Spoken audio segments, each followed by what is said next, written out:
على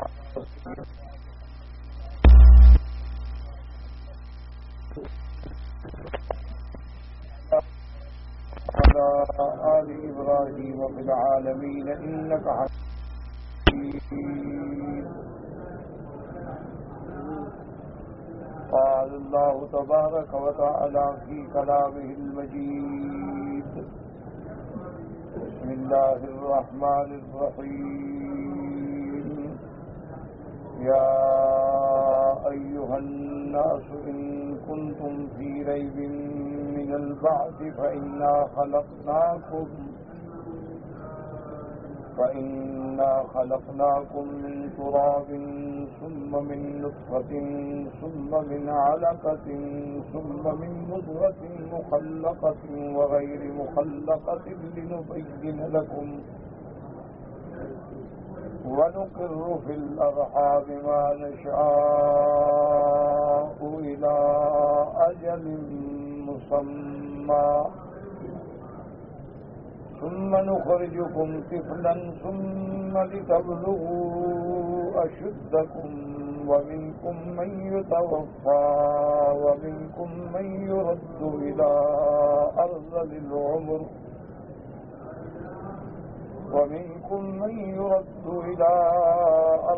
العمر لكي لا يعلم من بعد علم شيئا وترى الأرض هامدة فإذا أنزلنا عليها الماء اهتزت وربت وأنبتت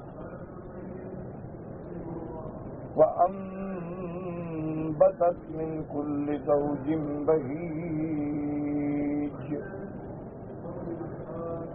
ذلك بأن الله هو الحق وأنه يحيي الموتى وأنه على كل شيء قدير.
چلنا جانتا ہے، نہ بیٹھنا جانتا ہے، نہ اپنی حاجت بتلا سکتا ہے، تو اللہ اس کو صرف ایک چیز کا سبق دیتے ہیں، رونا سکھا دیتے ہیں کہ بس تم رونا کبھی شروع کرو تمہارے سارے مسئلے حل ہو جائیں۔ اس لیے اولیاء اللہ فرماتے ہیں کہ پہلا سبق جو دنیا میں آنے کے بعد ملتا ہے وہ یہی رونے کا سبق ہے کہ بس بچے نے رونا شروع کیا اور سارا گھر دوڑ رہا، والدہ دوڑ رہی ہے، والد دوڑ رہا ہے، بچے دوڑ رہے ہیں، بھائی دوڑ رہے ہیں، رشتے دار دوڑ رہے ہیں، دیکھو پتہ کرو بچہ کیوں رو رہا ہے، بھوکا ہے، پیاسا ہے۔ تو اس لیے اولیاء اللہ فرماتے ہیں کہ جن آنکھوں نے اللہ کے آگے رونا سیکھ لیا ہے، سمجھو کہ وہ سب کچھ حاصل کر گئے، کیونکہ سب سے بڑی نعمت جو ہے وہ اللہ کے خوف سے رونا۔ اسی لیے حضور نے فرمایا اللہم انی اعوذ بک من علم لا ینفع، کہ اللہ مجھے اس علم سے بھی پناہ دینا جس سے لوگوں کو نفع نہ پہنچے، عن قلب لا یخشع، اور اس دل سے بھی پناہ دینا جس میں تیرا خوف پیدا نہ ہو، وعن نفس لا تشبع، اور اللہ ہمیں ایسے جی سے بھی پناہ دینا جو بالکل کبھی سیراب ہی نہ ہوتا ہو، پیٹ ہی نہ بھرتا ہو، دولت دولت دولت دولت بس ہرس میں لگا ہوا۔ اور فرمایا وعن عین لا تدمع، اور اللہ اس آنکھ سے بھی پناہ دینا جو تیرے در میں رونا نہ سیکھے۔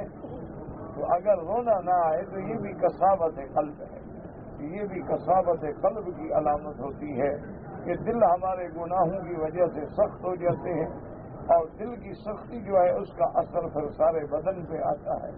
اگر دل کے اندر نرمی آ جائے، دل کے اندر رقت پیدا ہو جائے، دل کے اندر لین پیدا ہو جائے تو پھر آنکھوں سے آنسو بھی بہتے ہیں، اور جب ایک آنسو گرتا ہے اللہ فرماتے ہیں میرے اس بندے کو 500 سال کے فاصلے سے جہنم سے دور کر دو۔ اسی لیے بعض اولیاء اللہ جب دعا مانگ کے روتے تھے تو اپنے آنسوؤں کو سارے چہرے پہ بند دیتے تھے کہ اللہ اس کی وجہ سے ہمیں جہنم سے دور کر دے۔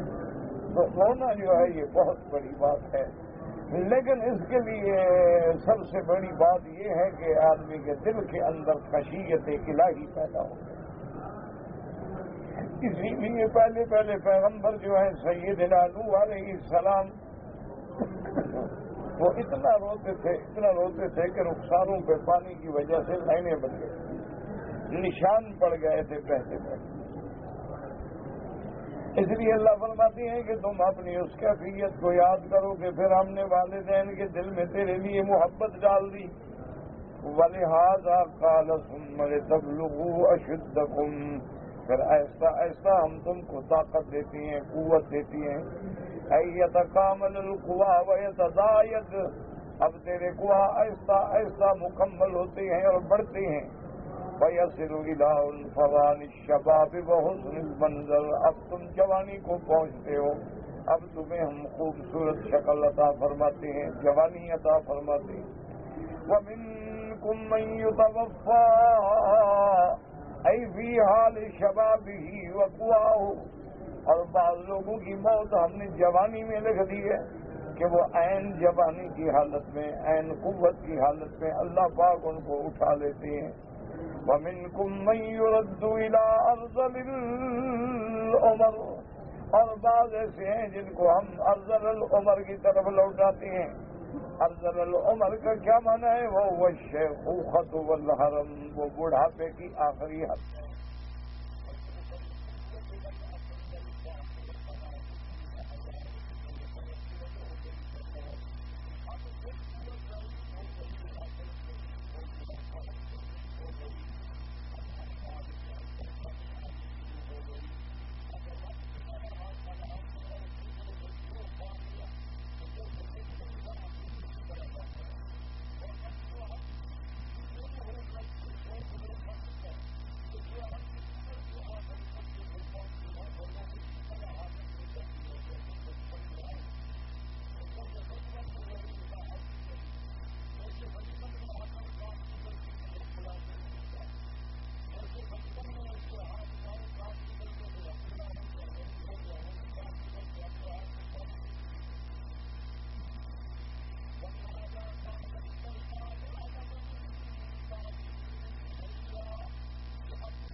سال بھی اس گزارے، یعنی پیدا ہوا اسلام پہ رہا، اللہ اس کو 3 مصیبتوں سے بلاؤں سے بچا لیتے ہیں۔ اور وہ 3 بلائیں کیا؟ الجنون والجذام والبرص، اللہ اس کو جنون کی بیماری سے اور اللہ اس کو برس کی بیماری سے، کوڑ کی بیماری سے بچا لیتے ہیں۔ دعا کریں اللہ ہمیں بھی ہماری نسلوں کو بھی ان بیماریوں سے بچائیں، ہر مصیبت اور بلا سے بچائیں۔ فَإِذَا بَلَغَ الْخَمْسِينَ خَفَّفَ اللَّهُ حِسَابَهُ، اب جب اس کی عمر 50 سال ہو جاتی ہے تو تخفیف ہو جاتی ہے اس کے حساب میں۔ وَإِذَا بَلَغَ 60 رَزَقَهُ اللَّهُ الْإِنَابَةَ إِلَيْهِ بِمَا يُحِبُّ، اور جب 60 سال کی عمر ہو جاتی ہے تو اللہ تبارک و تعالیٰ اس کو قبول عطا فرماتے ہیں، یعنی جو چیز چاہتا ہے محبوب رکھتا ہے اللہ عطا فرما دیتے ہیں۔ فَإِذَا بَلَغَ 70 أَحَبَّهُ أَهْلُ السَّمَاءِ، جب 70 سال کی عمر ہو جاتی ہے تو آسمان والے یعنی ملائکہ اس سے محبت کرتے ہیں۔ وَإِذَا بَلَغَ 80 كَتَبَ اللَّهُ حَسَنَاتَهُ وَتَجَاوَزَ عَنْ سَيِّئَاتِهِ، اور جب 80 سال کی عمر کو پہنچ جاتا ہے اللہ فرماتے ہیں اس کی نیکیاں تو لکھو لیکن اس کی غلطیوں کو معاف کرتے جاؤ۔ وَإِذَا بَلَغَ 90 غَفَرَ اللَّهُ لَهُ مَا تَقَدَّمَ مِنْ ذَنبِهِ وَمَا تَأَخَّرَ، اور جب 90 سال کی عمر کو پہنچتا ہے اس کے اگلے پچھلے گناہ معاف ہو جاتے ہیں۔ وَشَفَّاعُ فِي آلِ بَيْتِهِ، اور اللہ اس کے گھرانے میں اس کی شفاعت قبول فرماتے ہیں۔ وَكُتِبَ أَمِينُ اللَّهِ وَكَانَ أَصِيرُ اللَّهِ فِي الْأَرْضِ، اب یہ اللہ تبارک و تعالیٰ کی امانت ہے زمین میں۔ فَإِذَا بَلَغَ أَرْذَلَ الْأُمُرِ لِكَيْ لَا يَعْلَمَ مِن بَعْدِ عِلْمٍ شَيْئًا كَتَبَ اللَّهُ مِثْلَ مَا كَانَ يَعْمَلُ فِي سِيَّتِهِ مِنَ الْخَيْرِ فَإِذَا عَمِلَ سَيِّئَةً لَمْ تُكْتَبْ عَلَيْهِ، اور اگر یہ 90 سال کی عمر سے بھی بڑھ گیا اور اس مقام پہ پہنچ گیا کہ بالکل جو عمر کا ردی حصہ ہے، اب جو جانتا تھا وہ بھی سب کچھ بھول گیا، اللہ فرماتے ہیں ملائکہ یہ جو تندرستی میں نیک کام کرتا تھا وہ لکھتے رہو، چاہے نہیں بھی کرتا تھا تو اس کے کھاتے میں لکھتے جاؤ، اور اگر غلطی کرے تو نہ لکھو۔ ھذا حدیث غریب جدا، اس حدیث میں غرابت ہے۔ وفیہ نکارۃ شدیدۃ وما ھذا قد رواه الامام احمد بن حنبل فی مسندہ مرفوعا موقوفا ومرفوعا۔ بہرحال اس کے اندر نکارت بھی ہے لیکن اس کے باوجود بھی امام احمد رحمۃ اللہ علیہ نے اپنی مسند میں اس حدیث کا ذکر فرمایا ہے۔ اب یاد رکھیں کہ اس سے مراد یہ نہیں ہوتا کہ ہر بندہ جو 90 سال کو پہنچے اس کے گناہ نہ لکھو۔ اب تو ایسے لوگ ہیں 90 سال میں جو جوانوں سے بھی تکڑے ہیں، ایسے لوگ ہیں 60 سال میں جو جوانی میں آدمی گناہ نہیں کرتا، وہ 60 سال والے ان سے بھی آگے ہیں۔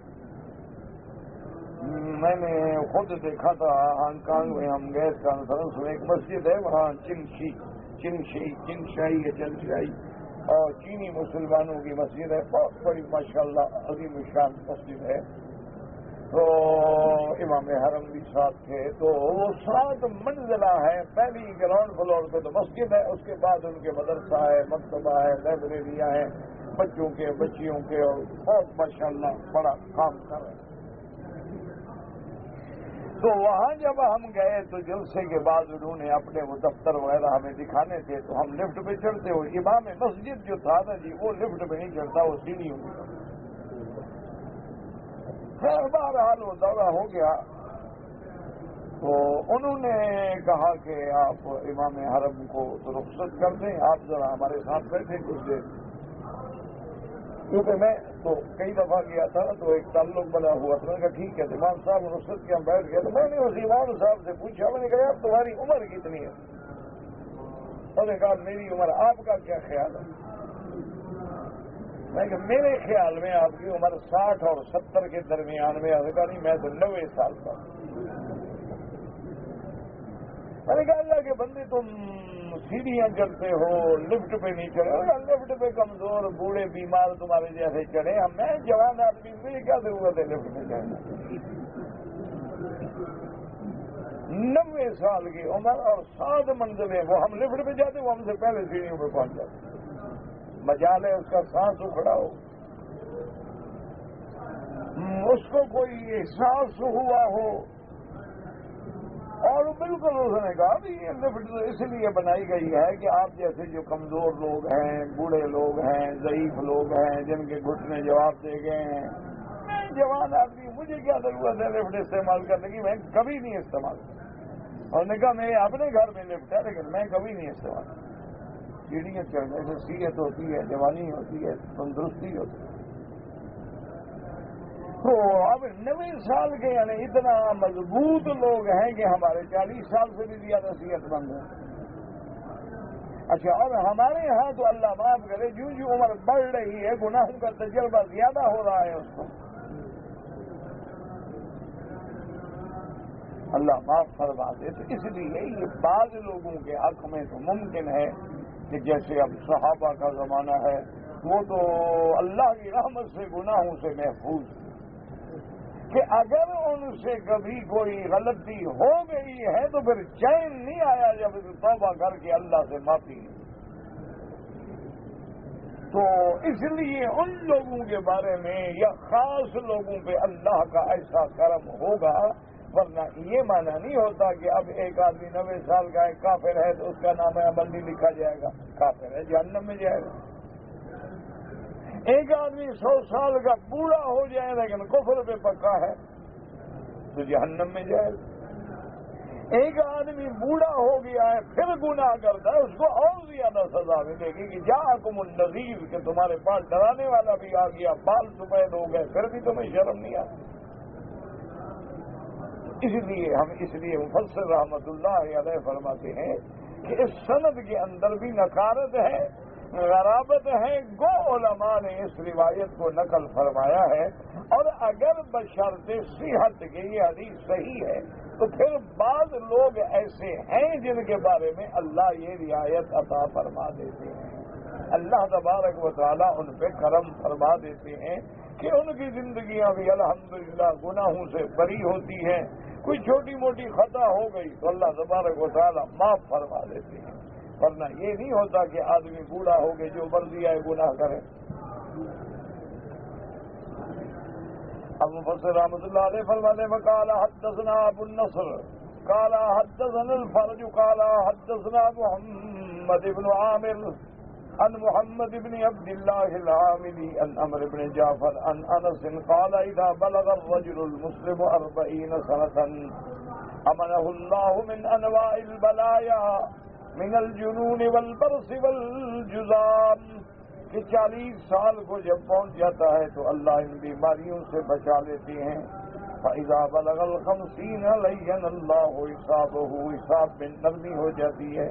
فَإِذَا بَلَغَ السِّتِّينَ رَزَقَ اللَّهُ إِنَابَةً يُحِبُّهُ اللَّهُ عَلَيْهَا، فَإِذَا بَلَغَ السَّبْعِينَ أَحَبَّهُ اللَّهُ وَأَحَبَّهُ أَهْلُ السَّمَاءِ، وَإِذَا بَلَغَ الثَّمَانِينَ تَقَبَّلَ اللَّهُ حَسَنَاتَهُ وَمَحَا عَنْهُ السَّيِّئَاتِ، وَإِذَا بَلَغَ 90 غَفَرَ اللَّهُ لَهُ مَا تَقَدَّمَ مِنْ ذَنبِهِ وَمَا تَأَخَّرَ، وَسُمِّيَ أَسِيرُ اللَّهِ فِي أَرْضِهِ وَشَفَّعَ فِي أَهْلِهِ۔ ثم قال حدثنا هشام قال حدثنا الفرج قال حدثني محمد بن عبد الله العامري عن محمد بن عبد الله بن عمرو بن عثمان عن عبد الله بن عمر بن الخطاب عن النبي صلى الله عليه وسلم مثله، ورواه الإمام أحمد أيضا حدثنا أنس بن عياض قال حدثني يوسف بن أبي بردة الأنصاري عن جعفر بن عمرو بن أمية الزمري عن أنس بن مالك رضي الله تعالى عنه أن رسول الله صلى الله عليه وسلم قال ما من مؤمر يؤمر في الإسلام 40 سنة إلا صرف الله عنه ثلاثة أنواع من البلاء الجنون والبرص والجذام. جذام کہتے ہیں کوڑ کی بیماری، اللہ معاف کرے، سارا بدن بندے کا پھٹ جاتا ہے، کیڑے پڑ جاتے ہیں. اور برس ہوتی ہے سفید سفید داغ ہو کے ساری شکل تبدیل ہو جاتی ہے. نعوذ باللہ. اللهم انا نعوذ بك عن البرص والجذام وعن سيء الاسقام. حضور نے فرمایا اللہ سے پناہ مانگی کرو کہ اللہ ہمیں برص، جذام اور بری بلاؤں سے، بیماریوں سے پناہ عطا فرما. رواہ الحافظ ابو بکر البزار عن عبد اللہ بن شبیب النبی شیبۃ عن عبد اللہ بن عبد الملک عن ابی قتادۃ العدوی عن ابن اخی الزہری عن امہ عن انس بن مالک قال قال رسول اللہ صلی اللہ علیہ وسلم ما من عبد يعمر بالاسلام 40 سنة إلا صرف الله عنه أنواعا من البلاء الجنون والجذام والبرص فإذا بلغ 50 سنة لين الله له الحساب فإذا بلغ 60 سنة رزق الله الإنابة إليه بما يحب فإذا بلغ 70 سنة غفر الله له ما تقدم من ذنبه وما تأخر وسمي أسير الله وأحبه أهل السماء فإذا بلغ 80 تقبل الله منه حسناته وتجاوز عن سيئاته فإذا بلغ 90 غفر الله له ما تقدم من ذنبه وما تأخر وسمي أسير الله في أرضه وشفع في أهل بيته. تو اللہ تبارک و تعالیٰ دلائل جو ذکر فرماتے ہیں نا، یاد رکھو، کبھی دلائل کا تعلق ہوتا ہے بالانفس کے، تمہارے اپنے اندر اللہ کی قدرت کے دلائل موجود ہیں، اور کبھی دلائل کا تعلق ہوتا ہے آفاق کے اندر، پھر سفلی عالم سفلی میں اور عالم علوی. اسی لیے فرماتے ہیں وَتَرَى الْأَرْضَ حَامِدَةً فَإِذَا أَنزَلْنَا عَلَيْهَا الْمَاءَ اهْتَزَّتْ وَرَبَتْ وَأَنبَتَتْ مِنْ كُلِّ زَوْجٍ بَهِيجٍ. وَتَرَى الْأَرْضَ حَامِدَةً هذا دليل آخر على قدرته تعالى على إحياء الموتى كما يحيي الأرض الميتة الحامدة. اللہ نے فرمایا دیکھو جیسے ہم مردہ زمینوں کو جو بالکل کوئی چیز پیدا کرنے کے قابل نہیں رہتی ان کو ہم پانی برسا کے زندہ کر دیتے ہیں، تو اگر مردہ زمینوں کو زندہ کرنے پہ قادر ہیں تو مردہ بندوں کو بھی زندہ کرنے پہ قادر ہیں. حامدۃ ہی المکحلۃ التی لا ينبت فیہا شیء، ایک ایسی زمین جو بالکل اجاڑ ہو، ویران ہو، جس میں کچھ پیدا نہ ہوتا ہو. اس لیے اللہ تبارک و تعالیٰ پانی بھیج کے پھر اس مردہ زمینوں کو زندہ فرماتے ہیں. وقال قتادہ غبراء متحشمۃ، جس میں مٹی اڑ رہی ہے، پانی تو ہے ہی نہیں. وقال سدی میتۃ، مردہ زمین. فإذا أنزلنا عليها الماء اهتزت وربت وأنبتت من كل زوج بهيج. فإذا أنزل الله عليها المطر، جب اللہ بارش برساتے اهتزت، تحرکت بالنبات وحیت بعد موتها، اللہ اس کو موت کے بعد زندہ کر دیتی ہیں.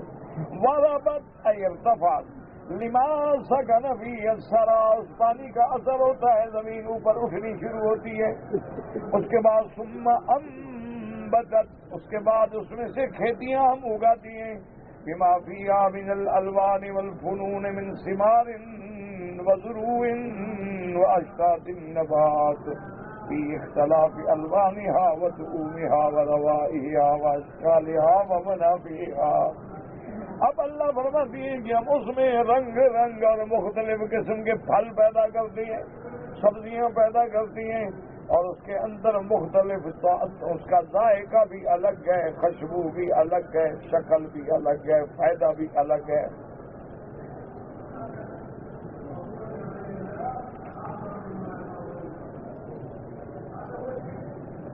وَلِهَذَا قَالَ تَبَارَكَ وَتَعَالَى وَأَنبَتَتْ مِنْ كُلِّ زَوْجٍ بَهِيجٍ اے حسن المنظر طیب الریح، پھر ہم اس سے مختلف قسم کی چیزیں پسندیدہ جن کی خوشبو بھی اچھی اور دیکھنے میں بھی اچھے، دیکھیں کہیں آم کے بنے ہیں، کہیں انار لگے ہیں، کہیں انگور لگے ہیں، اور پھر رنگ دیکھیں، ہر ایک چیز کا رنگ الگ، شکل الگ، فائدہ الگ۔ ذَلِكَ بِأَنَّ اللَّهَ هُوَ الْحَقُّ الْخَالِقُ وَالْمُدَبِّرُ الْفَعَّالُ لِمَا يَشَاءُ، وہ ذات پاک جس نے ان کو پیدا کیا وہی الہ برحق ہے، وہی مدبر کائنات ہے، وہ جو چاہے فرما دے، جو چاہے کر دے۔ وَأَنَّهُ يُحْيِي الْمَوْتَىٰ، وہی مردوں کو زندہ کریں گے، كَمَا أَحْيَا الْأَرْضَ الْمَيْتَةَ وَأَنبَتَ مِنْهَا هَٰذِهِ الْأَنْوَاعَ، جیسے اللہ نے مردہ زمین کو زندہ فرما کے اس سے کھیتیاں نکالی ہیں۔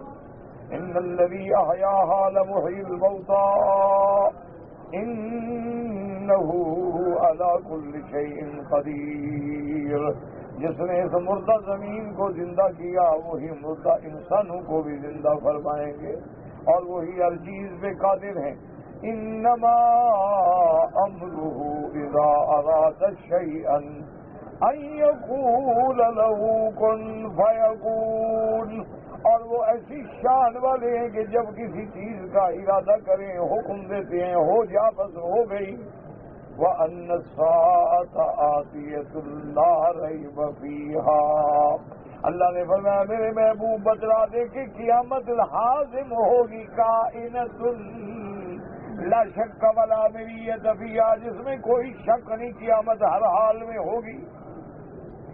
اس لیے میرے محبوب دو عالم رحمتی مجسم صلی اللہ علیہ وسلم، جب آپ صبح کو اٹھتے، ان فی خلق السماوات والارض واختلاف اللیل والنہار، یہ آیت پڑھنے کے بعد فرماتے اللہم انت الحق ووعدک الحق ولقاؤک حق والجنت حق والنار حق والساعة حق، فرماتے میرا مولا انبیاء بھی حق ہیں، قیامت بھی حق ہے۔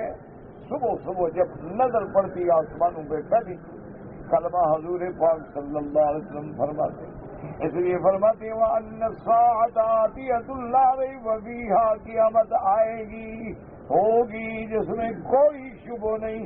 وَأَنَّ اللَّهَ يَبْعَثُ مَن فِي الْقُبُورِ أَن يُعِيدُهُمْ بَعْدَ مَا صَارُوا فِي قُبُورِهِمْ رَمَمًا وَيُوجِدُهُمْ بَعْدَ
کہ جو لوگ قبروں میں ہیں، جو لوگ ریت ہو گئے، چورا ہو گئے، مٹی ہو گئے، اللہ قادر ہیں کہ ان کو دوبارہ پیدا فرما دیں گے.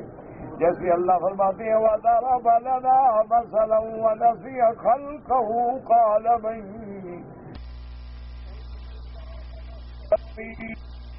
قُلْ يُحْيِيهَا الَّذِي أَنشَأَهَا أَوَّلَ مَرَّةٍ وَهُوَ بِكُلِّ شَيْءٍ عَلِيمٌ الَّذِي جَعَلَ لَكُم مِّنَ الشَّجَرِ الْأَخْضَرِ نَارًا فَإِذَا أَنتُم مِّنْهُ تُوقِدُونَ. اللہ نے فرمایا یہ بندہ جو مثالیں بناتا ہے یہ اپنی پیدائش کو بھول گیا اور کہتا ہے کہ کون ان ہڈیوں کو دوبارہ زندہ کرے گا جب یہ ہڈیاں بوسیدہ ہو گئیں. اللہ نے فرمایا میرا محبوب ان کو بتاؤ قل یحییھا الذی، وہی ذات زندہ کرے گی جس نے پہلے پیدا کیا تھا. انشأها اول مرۃ وهو بكل شیء علیم، اور وہ زندہ کرے گا الذی جعل لکم من الشجر الاخضر نارا، کہ جس نے تمہیں سبز درختوں میں سے آگ پیدا کر دی. کیا مانا کہ ہر لکڑی میں آگ ڈالو تو آگ بن جاتی؟ بعض علماء نے فرمایا کہ نہیں، بعض درخت ایسے ہیں جن کی لکڑی ایک دوسرے پہ مارو تو آگ نکل آتی ہے. تو جو اللہ سبز درخت کے اندر آگ چھپانے پہ قادر ہے وہ تمہیں دوبارہ بنانے پہ بھی قادر ہے. وقال الامام احمد حدثنا بهز قال حدثنا حماد بن سلمة قال انبانا يعلى بن عطاء عن وقيع بن عدي عن عمه ابي رزين الأكيلي واسمه لقيط بن عامر انه قال يا رسول الله صلى الله عليه وسلم أكلنا يرى ربه عز وجل يوم القيامة وما آية ذلك في خلقه. حضور پاک صلی اللہ علیہ وسلم سے صحابی نے پوچھا کہ یا رسول اللہ قیامت میں ہم سب اللہ کو دیکھیں گے، ہر مسلمان کو زیارت ہوگی یا خاص لوگوں کو زیارت ہوگی، اور اس کی علامت نشانی کیا ہوگی؟ فقال رسول اللہ صلی اللہ علیہ وسلم کلکم ينظر الى القمر مخلیا به قلنا بلا. آپ نے فرمایا کہ جب چاند نکلا ہو تو سب دیکھتے ہیں کہ نہیں؟ نکاح فرمایا تو اللہ کی شان تو اس سے بڑی ہے، اس کو بھی سب دیکھیں گے. واللہ اعلم. قال قلت یا رسول اللہ کیف یحیی اللہ الموتى، اللہ تبارک و تعالی مردوں کو کیسے زندہ کریں گے؟ وما آیت ذلک فی خلقہ قال اما مررت بوادی اہلک ممحلا. آپ نے فرمایا کہ تم کبھی اس زمین پہ گزرے ہو جو زمین خشک ہو گئی، بنجر ہو گئی؟ قال بلا. قال ثم مررت به يعتز خضرا، اور پھر تم اسی زمین پہ گزرتے ہو، اللہ پاک نے اس کو کیسے زندہ کر دیا اور اس میں کھیتیاں لہلا رہی ہیں. قال بلا. قال فكذلك يحيي الله الموتى وذلك آية في خلقه. رواه ابو داود وابن ماجہ من حدیث حماد بن سلمة کہ جیسے اس مردہ زمین کو اللہ دوبارہ زندہ کر دیتے ہیں مردہ انسانوں کو بھی زندہ فرما دیں گے. ثم رواه الامام احمد واذا حدثنا علي بن اسحاق قال انبانا ابن المبارك قال انبانا عبد الرحمن بن يزيد بن جابر عن سليمان بن موسى عن ابي رزين الأكيلي قال أتيت رسول اللہ صلی اللہ علیہ وسلم. ابی رزین اکیلی کہتے ہیں کہ میں حضور کی خدمت میں پہنچا. فقلت یا رسول اللہ صلی اللہ علیہ وسلم کیف یحیی اللہ الموتى، اللہ مردوں کو کیسے زندہ کریں گے؟ قال امرت بارض من ارض قومک مجدبۃ. آپ نے فرمایا کیا تم کبھی گزرے ہو ایسی زمین پہ جو زمین بنجر ہو چکی ہو؟ میں نے کہا یا رسول. فرمایا ثم مرت بیا مخصبۃ، اور پھر وہی زمین جاؤ تو آباد ہو جائے، کھیتیاں لہلا رہی. قال نعم. قال كذلك النشور والله اعلم.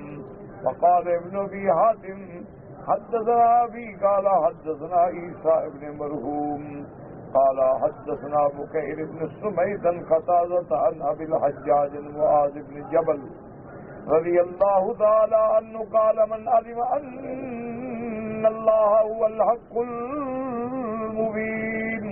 وأن الساعة آتية لا ريب فيها وأن الله يبعث من في القبور دخل الجنة.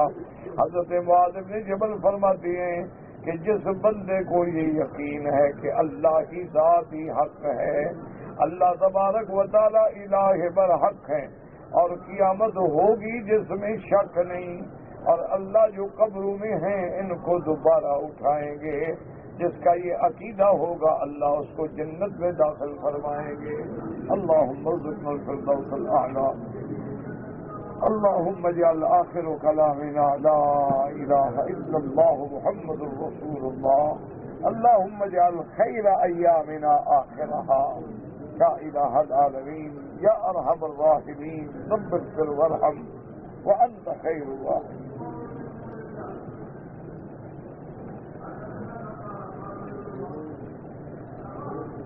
کہتے جی کہ اگر نماز وتر میں مجھے دعائے قنوت جو ہے وہ یاد نہیں ہے، میرا بھائی قنوت پڑھنا امام ابو حنیفہ رحمت اللہ علیہ کے نزدیک واجب ہے، یعنی اگر چھوڑے تو سجدہ صاف کرنا پڑے گا. باقی ائمہ کے نزدیک سنت ہے، اگر یاد نہیں تو یاد کرو، اور جب تک یاد نہیں ہوتی ایک دو لفظ یاد کر لو، اللہم اہدنا فیمن ہدیت، اللہم عافنا فیمن عافیت، ایک لفظ دو لفظ اللہم اغفرہ وارحمہ، تو اس وقت تک تو یہ پڑھتے رہو، لیکن روزانہ تھوڑا تھوڑا یاد بھی کرو. کوئی مشکل نہیں مسئلہ، شرط یہ ہے کہ اللہ دین کی طرف لگا دے. تو کوئی شرم بھی نہ کیا کرو. بہت سارے لوگ ہوتے ہیں نا کہ میں بوڑھا ہو گیا، نماز نہیں آتی، کسی سے پوچھوں گا لوگ کیا کہیں گے. یہ شرم، دین میں شرم نہیں ہوتا. ایک نماز کی کتاب لے لیں اور روزانہ کسی کے پاس بیٹھ کے پڑھتے رہیں 2 دن 4 دن مہینے میں سب یاد ہو جائے گا انشاءاللہ.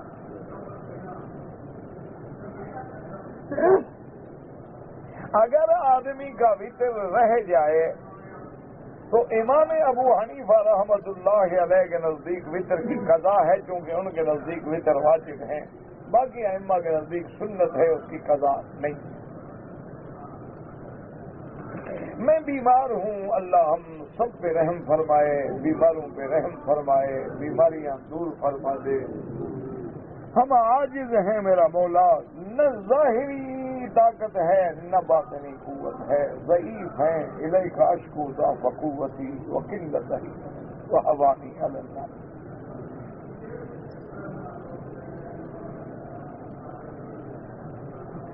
میرا بھائی زکوٰۃ جو ہے وہ تم جب چاہو،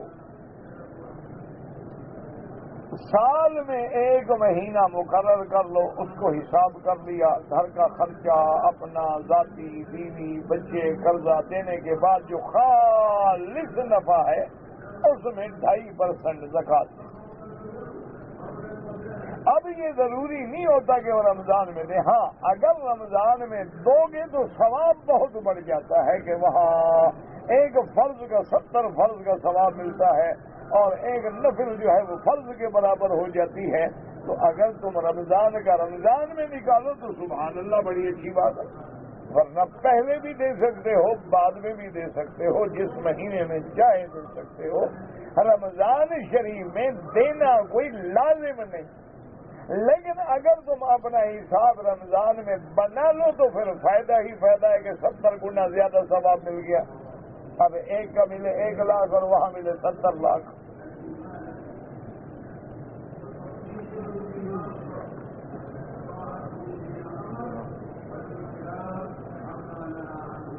ایک آدمی کو میں نے اقامہ بنانے کے لیے پیسہ دیا، وہ مکر گیا. اب کیا میں کیا کر سکتا ہوں؟ بڑے بڑے یہاں فنکار پڑے ہیں جن کو نہ اللہ کا شرم ہے، نہ کعبے کا حیا ہے، نہ مدینے کا حیا ہے، نہ کلمے کا حیا ہے، نہ کوئی مسلمان ہونے کا حیا. ایسے ایسے فن کرتے ہیں. انا للہ و انا الیہ راجعون. بس دعا کریں کہ اللہ ان شیطانوں کے شر سے محفوظ کرے.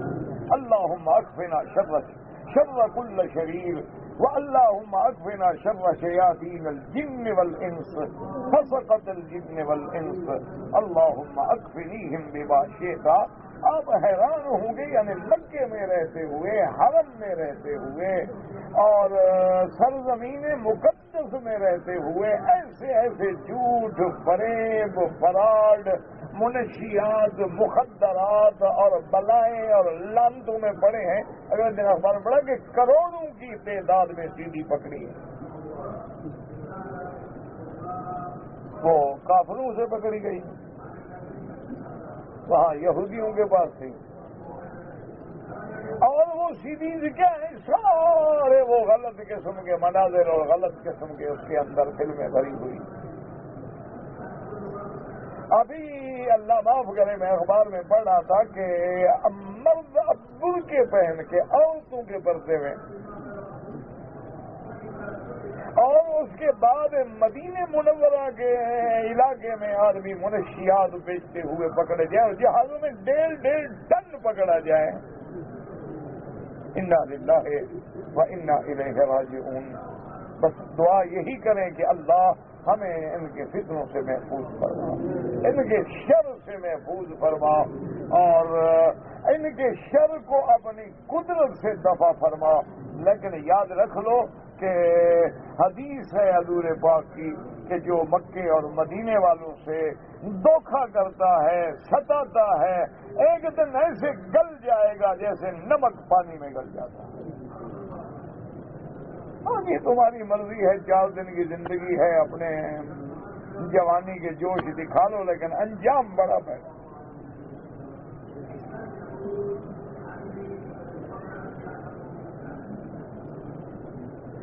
میرا ارادہ تھا کہ وتر کی نماز صبح پڑھوں گا، نہیں پڑھا تو قضا کر لو، بس بات ختم ہو گئی.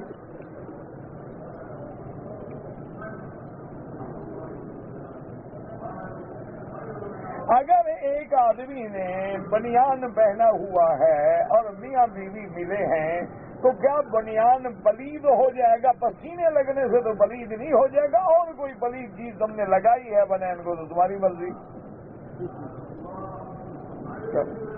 باقی جو بدن میں پسینہ آتا ہے اس سے نہیں پلید ہو جائے گا. عمرہ کرنا ہے تو میقات سے غسل کریں، 2 چادریں باندھیں، 2 رکعت سنت پڑھ کے لبیک اللہم لبیک لبیک بعمرۃ پڑھتے ہوئے مکہ آئیں. آنے کے بعد طواف کریں، 2 رکعت پڑھیں، صفا مروہ دوڑیں، صفا سے شروع کریں، مروہ پہ ختم کریں. 7 چکر جب پورے ہو جائیں سر پہ اس طرح پھروائیں، یا اتنے بال کٹوائیں کہ جتنے تمہارے بال ہیں ان کا 1/4 حصہ سارے سر کا کٹ جائے. یہ نہیں کہ 2 ٹک ادھر لگا لو یا 2 ٹک ادھر لگا لو، یہ غلط.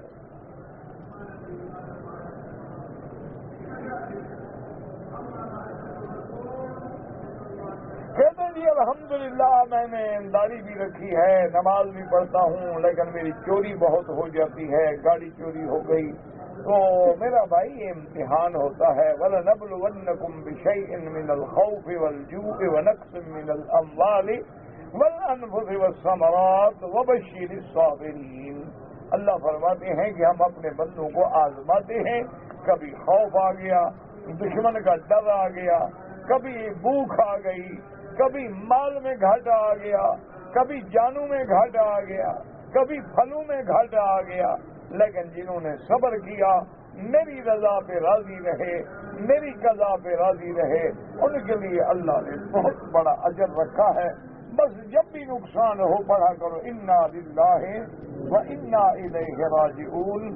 اللہم اجرنی فی مصیبتی ہذہ فاخلف لی علی کل غائبۃ لی منک بخیر. یہ 3 دفعہ پڑھ لو گے انشاءاللہ اللہ اس سے بہتر چیز عطا فرمائیں گے اور اللہ اس کا بدلہ بھی عطا فرمائیں گے.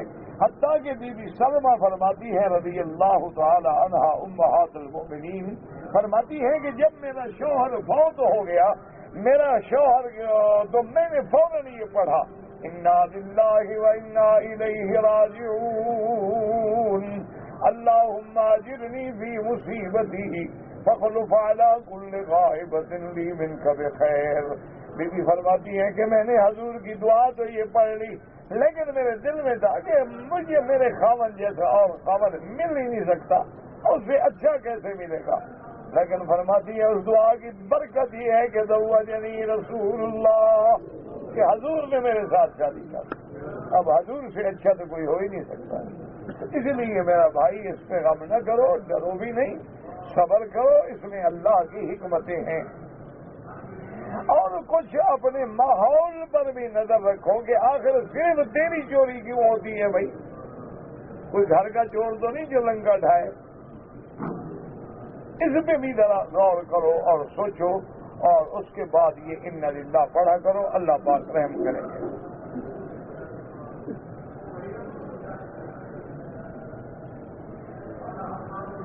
اگر ہم نے ایک عمرہ کر لیا ہے اور دوسرا عمرہ کیا ہم نے اپنے گھر سے نیت کر کے احرام باندھ کے عمرہ کیا، وہ عمرہ نہیں ہوگا. دم تو کوئی نہیں لیکن عمرہ نہیں ہوگا.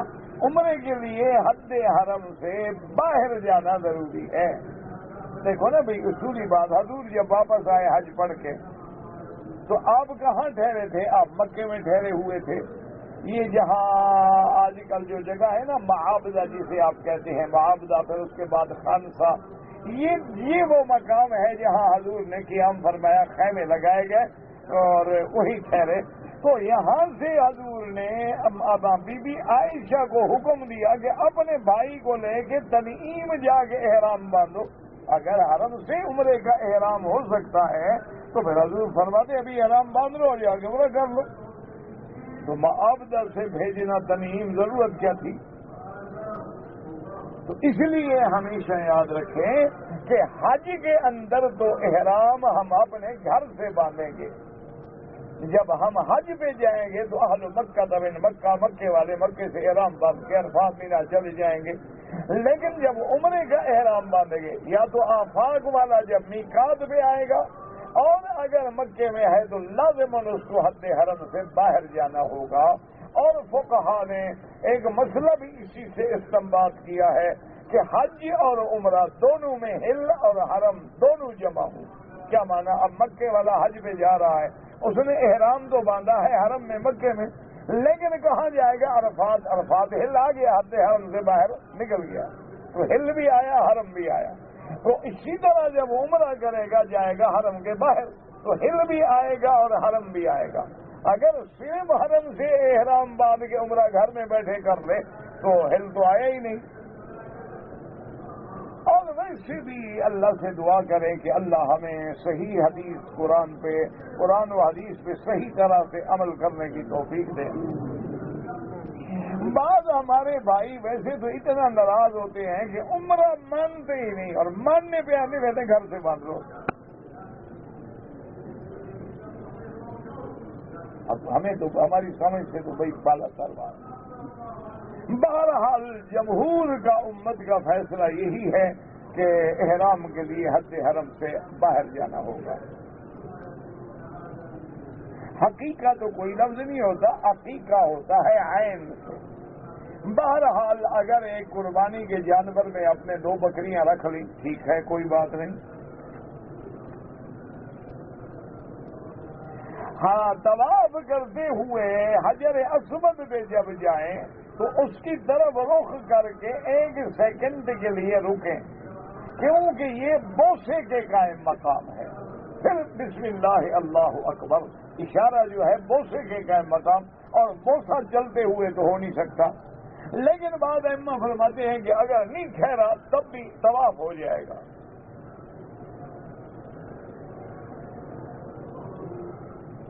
سجدے کی حالت میں یا رکوع کی حالت میں تسبیح جو ہے 3 دفعہ، یہ کم از کم ہے 3 دفعہ، ورنہ آپ 7 دفعہ پڑھیں، 11 دفعہ پڑھیں، 21 دفعہ پڑھیں، جتنا دفعہ مرضی ہے پڑھیں.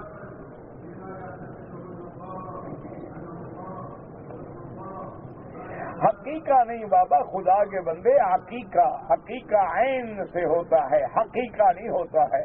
لڑکے کے لیے 2 دمبے اور لڑکی ہو تو 2 بکرے یا 2 دمبے یا جو بھی ملے.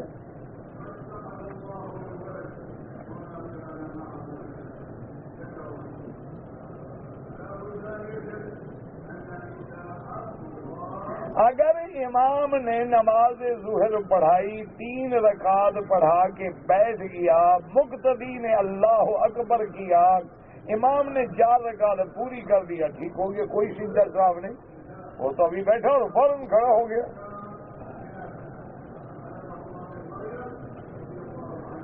میرے گھر میں بیماری ہے میرا بھائی، آج کل تو اکثر گھر جو ہیں وہ بیماریوں کی آباد جگہ ہیں ہمارے گناہوں کی وجہ سے، کہیں بیماریاں ہیں، کہیں سحر کا اثر ہے، کہیں جنات و شیاطین کا اثر ہے، اصل وجہ ہمارے گناہ ہے، اس کی مختلف اعمال میں ہمیں پریشانیاں اور سزائیں ملتی ہیں۔ بس علاج کیا ہے؟ توبہ کرو، اللہ سے دعا کرو کہ اللہ ہم سب کی پریشانیاں، گھروں کی، بچوں کی، بچیوں کی، ہر مسلمان کی بیماریاں سب اپنی رحمت سے دور فرما، اور زیادہ سے زیادہ سیدنا ایوب کی دعا پہ زور دو، رب انی مسنی الضر وانت ارحم الراحمین، رب انی مسنی الضر وانت ارحم الراحمین۔ چلتے پھرتے اٹھتے بیٹھتے وضو ہے نہیں ہے، اس دعا کو دل لگا کے پڑھو کہ یا اللہ جیسے تم نے ایوب علیہ السلام کی بیماریوں کو شفا میں بدل دیا، ان کے سارے نقصانات کو نفع میں بدل دیا، اہل و عیال کی تباہی کو خیر میں بدل دیا، ہم پر بھی رحم فرما۔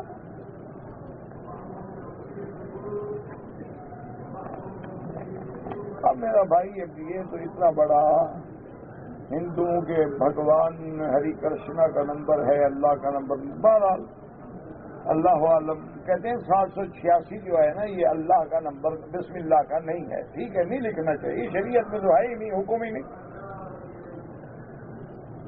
حضور پاک نے کبھی 786 لکھا ہے؟ یہ تو لوگوں نے بنایا ہے تو بے وقوفی ہے۔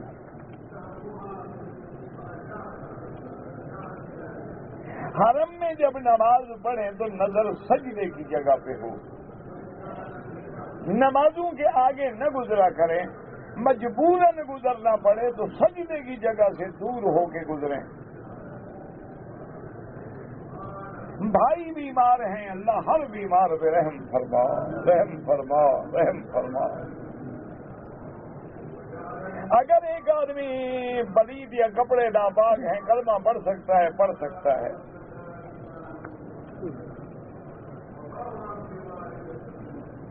اگر ایک آدمی نے 2 رکعت فجر کی سنت اپنے گھر میں پڑھی، مسجد میں پہنچ گیا، وقت موجود ہے، 2 رکعت تحیہ پڑھ سکتا ہے، لیکن افضل یہ ہے، حضور کا عمل مبارک یہ تھا کہ جب 2 رکعت فجر کی پڑھتے تھے تو پھر اور کوئی نماز نہیں پڑھتے تھے سوائے فجر کے۔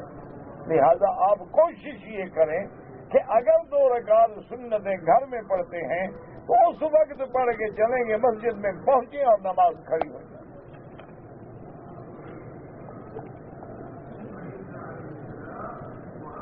حضور صلی اللہ علیہ وسلم کے روضہ مبارک پہ اگر اللہ حاضری نصیب کرے تو آپ کے مواجہ شریف میں کتنی دیر کھڑا ہو، کم سے کم، بس صحابہ آتے تھے نا، الصلاۃ والسلام علیک یا رسول اللہ، الصلاۃ والسلام علیک یا حبیب اللہ، الصلاۃ والسلام علیک یا خیر خلق اللہ، بس اس کے بعد چلے جائیے۔